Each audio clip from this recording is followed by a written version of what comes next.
Gerard Barrett is one individual who has been able to step through obstacles and find opportunities that will make his dream come true. In an area where most people are trying to find ways to get out of, he has an inspiration and an encouraging attitude to give the opportunity of a better environment a choice. We're very happy to have the opportunity to be able to sit down and talk with you about these particular areas of interest that you have, Gerard. How are you doing? Thank you. I'm doing well, and thank you for having me. Well, we're inspired behind the characteristics that you've been able to achieve. There are a number of individuals who have affluent families, and they just squander whatever types of opportunities that they have financially. You're taking it to a different dimension. You're a Columbia graduate, you played ball, yes. You have the looks, you could be on the front page of any fashion model magazine. Right. But you're taking a real effective area of concern that really is important here in a place like Newark. Real estate. Explain us the history behind the relationship that makes it relevant for what you're doing now. So real estate, I look at it as just a medium through which we create and the medium for which we're able to bring livable, better, sustainable community and really offer a good transition or a good environment for people to grow in and to live and to utilize the spaces that have been undervalued and underserved in a community like Newark, New Jersey. Right now, there's a lot of abandoned properties that have been left from owners. They have been walked away from banks, and essentially, our work and our desire is to put back that has been left back and that has been abandoned, and reutilize those spaces so that we make them better housing stock than that was previously there, and create a sense of ownership amongst the community so that Newark itself will improve, from the outside within. Digging deep into your background, knowing the things that you were able to accomplish in such a short period of time, I mean, you're still relatively in your teens, aren't you? Right. In business years, I'm probably like a 13-year-old or something like that, right? Absolutely, right. And looking at those particular areas in terms of your skill set in knowing the specifics of what really is going to work and what isn't. Most real estate developers are older gentlemen, yes. They're young men. How come you're not out and doing things that most of your age does? I believe I've always had an old soul, and I think you should just be very, very focused. You have to be very, very determined, especially in an atmosphere like within real estate. If you want to do great things, it comes from, like you said, it comes from a good foundation. A lot of real estate developers, probably the average age of most successful real estate developers would be 50, 60 years old when you get into that, like, really, when you talk about the really, really stellar groups. But they all started from somewhere, and I've taken that same vein that you have to start very, very young. You have to establish a base. You have to establish a core competency. You have to be known for doing something for people to really look for you to solve the issues that are, community problems within any urban center, whether it be Newark, Cincinnati, Cleveland, Oakland, things like that. Those type of communities that have those bigger problems when it comes to the sense of community and community ownership. I believe that owning your own real estate is the key to unlocking your financial freedom. I think that I think it should be very, very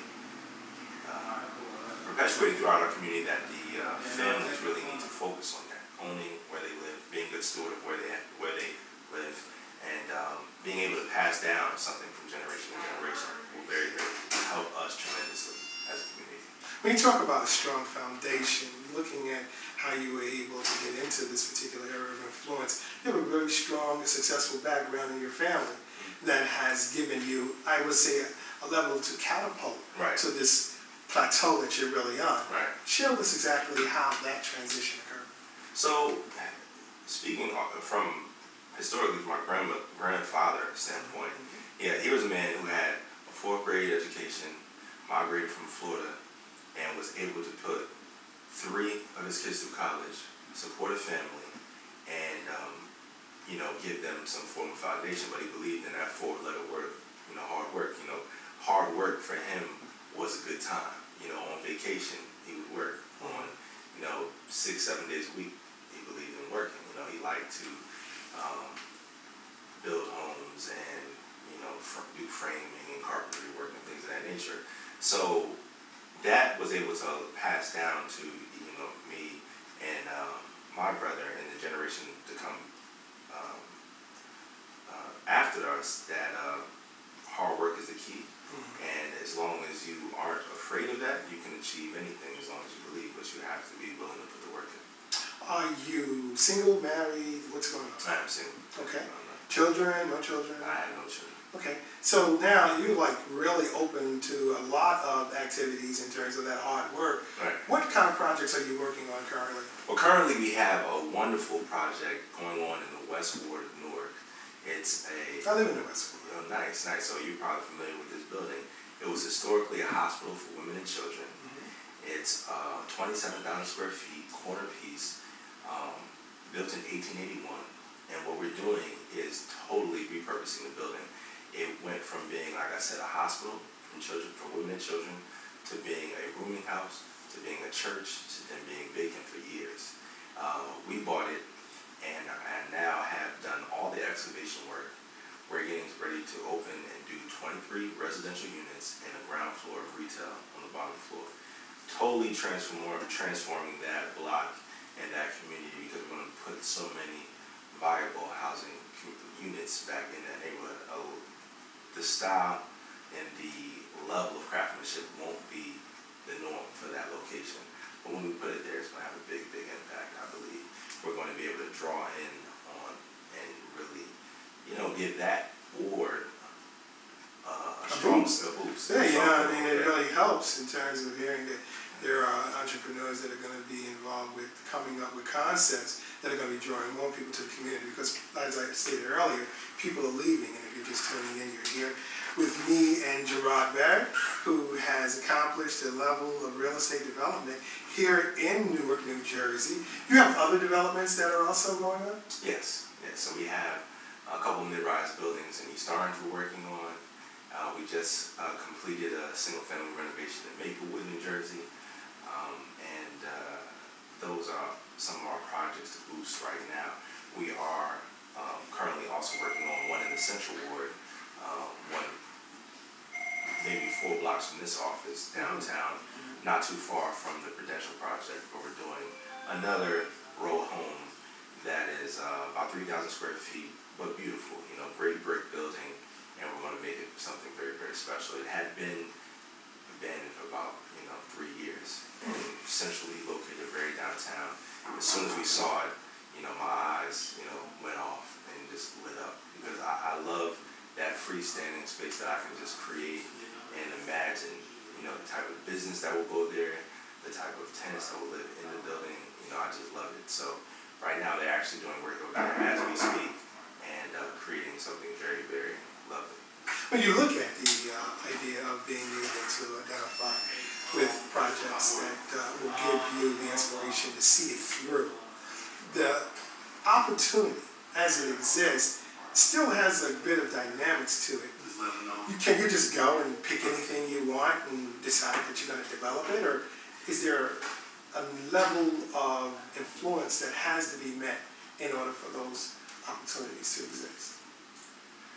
That's one of the things I love about being in Newark. I think there's so much opportunity, so you can pretty much, anything that is available, you can choose to acquire and make a plan to how you want to utilize the space. As long as it fits in the zoning ordinances and the code, you can pretty much, have your way with it. And I think that's, while our community is heavily involved, Newark has been a great place for me to start my career and continue to grow as a developer. As you're alluding to, certain places can be a little bit more strict and more stringent to what you can and cannot do. I have not had that pushback much from a place like Newark, where more resources are needed, and like we said, more change and more creativity is welcome here. What about your humanitarian interests? You have been very well accomplished as an entrepreneur, as a businessman. But there are some deep desires that you have in terms of wanting to make investments into the community. Why don't you share with us some of those ideas? So I believe that is a big, big part of development. I believe that in order to really sustain the growth that you make when you rehab a property, you need to have that strong sense of community. So giving back for us goes hand in hand with real estate development. We look to, offer a helping hand wherever we can, locally and, all over the state. And many efforts, as we just had a lot of, big efforts and pushes to continue to help with Sandy victims, from the shore all the way up to, obviously, northern New Jersey to Staten Island. So that was a big, big initiative of ours. Every MLK Day, as an office, we go out and lend a helping hand to local groups like Jersey Cares. And it's great for us because it also builds a sense of team, which I believe, obviously, I play basketball. I believe that's a big part of building a strong organization. And we also look to, hand out meals and help in soup kitchens when we can as well, because I just believe in giving back. I believe that is a more of a universal key to, giving back and how things kind of circulate. I think we have the ability to, so we love to do it. It's something I actually make people do sometimes, and we don't pay them for those days. They just want to give back. Is that right? Yeah.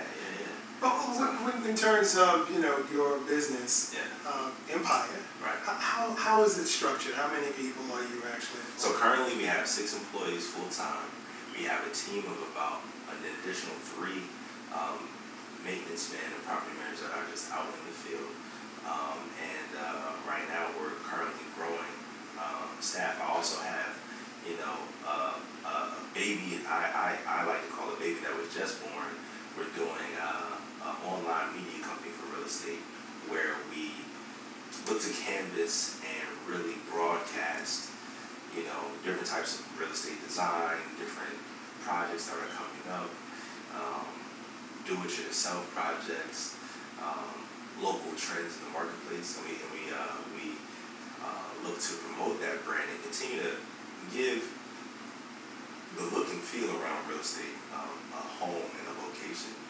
We call it the square footage, and you can find it on thesqfootage.com. And it's a brand that I've kind of just birthed, and we're growing it slowly. So we actually have kind of interns and writers on the staff for that. So it's been exciting. Wow. 10 years from now, what do we look for in the future in relationship to what you are really planning your seed to see grow? So 10 years from now, our foothold and our territory will be a lot bigger. I look to build our balance sheet and our books and our assets, to at least within the hundreds of millions. And we're going to grow beyond, obviously, Newark, but we're going to still be based here, which will be, a great thing for the community. And this will be home for us for a long time. But we look to put more jobs in the community through that growth and through that effort. Well, we'd like to welcome Gerard Barrett. It's like a well-kept secret. Obviously, it's no longer a secret. We want to make sure that we get it out, that you're here and you're a promising young individual that has some very inspiring opportunities that you can give to others.